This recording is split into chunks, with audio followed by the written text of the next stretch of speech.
नमस्कार दोस्तों, आध्यात्म चैनल में आप सभी का स्वागत है। दोस्तों, आज मैं आपको शिव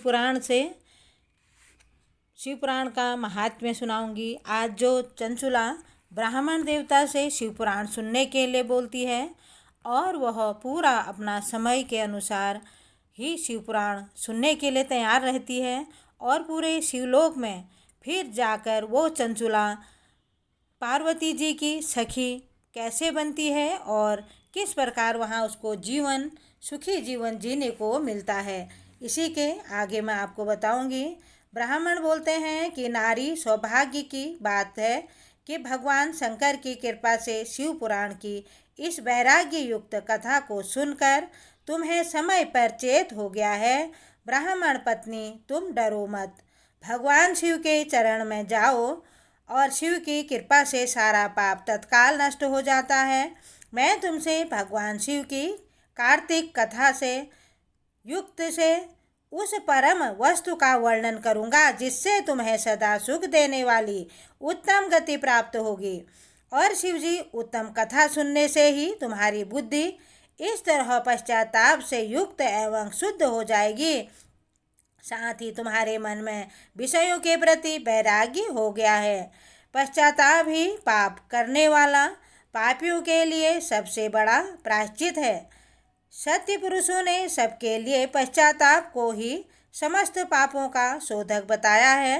पश्चाताप से ही पापों की शुद्धि होती है। जो पश्चाताप करता है वही वास्तव में पापों का प्रायश्चित करता है, क्योंकि सत्पुरुषों ने समस्त पापों की शुद्धि के लिए जैसे प्रायश्चित का उपदेश किया है वह सब पश्चाताप से संपन्न हो जाता है।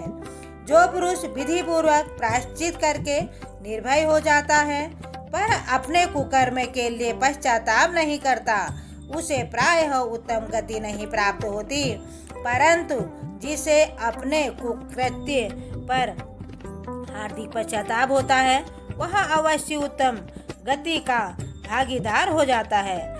इसमें संशय नहीं है कि इस शिव पुराण की कथा सुनने से जैसे चित्त शुद्धि होती है वैसे दूसरे उपायों से नहीं होती। जैसे दर्पण साफ करने पर निर्मल हो जाता है, उसी प्रकार इस शिव पुराण की कथा चित्त अत्यंत शुद्ध हो जाती है। इसीलिए संशय नहीं करना चाहिए। मनुष्यों के शुद्ध चित्त के जगदम्बा पार्वती सहित भगवान शिव विराजमान रहते हैं। इससे वह विशुद्धतम आत्मा पुरुष श्री साम्य सदाशिव के पद को प्राप्त होता है। इस उत्तम कथा का श्रवण समस्त मनुष्यों के लिए कल्याण के बीज है। अतः यथोचित मार्ग से इनकी आराधना अथवा सेवा करनी चाहिए। यह भवबंधन रूपी रोग का नाश करने वाली है। भगवान शिव की कथा को सुनकर फिर अपने हृदय में उसका मनन करें और निधि अध्यान आसन करना चाहिए। इससे पूर्णतया चित्त शुद्ध हो जाती है। चित्त शुद्धि होने से महेश्वर की भक्ति अपने दोनों पुत्रों के साथ निश्चय ही प्रकट होती है। इसके पश्चात महेश्वर की अनुग्रह से दिव्य मुक्ति प्राप्त होती है, इसमें कोई संशय नहीं है। जो मुक्ति से वंचित है उसे पशु समझना चाहिए, क्योंकि उसका चित्त माया के बंधन में आसक्त है। वह निश्चय ही संसार बंधन से मुक्त नहीं हो पाता।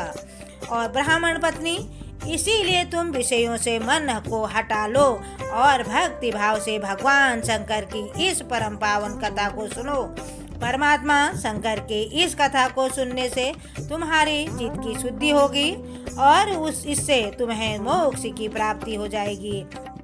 जो निर्मल चित्त से भगवान शिव की चरण बिंदुओं का चिंतन करता है उसकी एक ही जन्म में मुक्ति हो जाती है। यह मैं तुमसे सत्य सत्य कहता हूँ। सूत जी बोले, सैनिक, इतना कहकर वे श्रेष्ठ शिव भक्त ब्राह्मण चुप हो गए और उनका हृदय करुणा से आर्द्र हो गया और वे शुद्ध चित्त महात्मा भगवान शिव के ध्यान में मग्न हो गए।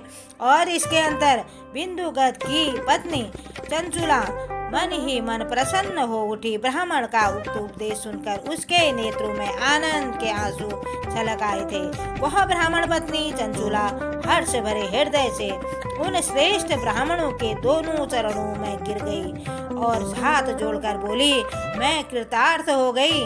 तत्पश्चात उठकर वैराग्य युक्त उत्पन्न बुद्धि वाली वह स्त्री जो अपने पापों के कारण आतंकित थी, उन महान शिव भक्त ब्राह्मण से हाथ जोड़कर गदगद वाणी में बोली। और चंचुला ने कहा कि ब्राह्मण शिव भक्तों में श्रेष्ठ स्वामिनी, आप धन्य हैं, परमार्थदर्शी हैं और सदा परोपकारी हैं और इसीलिए श्रेष्ठ साधु पुरुष में प्रशंसा के योग्य हैं। साधो, मैं नरक के समुद्र में गिर रही हूँ, आप मेरा उद्धार कीजिए। पौराणिक अर्थ तत्व से संपन्न जिस सुंदर शिव पुराण की कथा को सुनकर मेरे मन में संपूर्ण विषयों से वैराग्य उत्पन्न हो गया है, उसी इस शिव पुराण को सुनने के लिए इस समय मेरे मन में बड़ी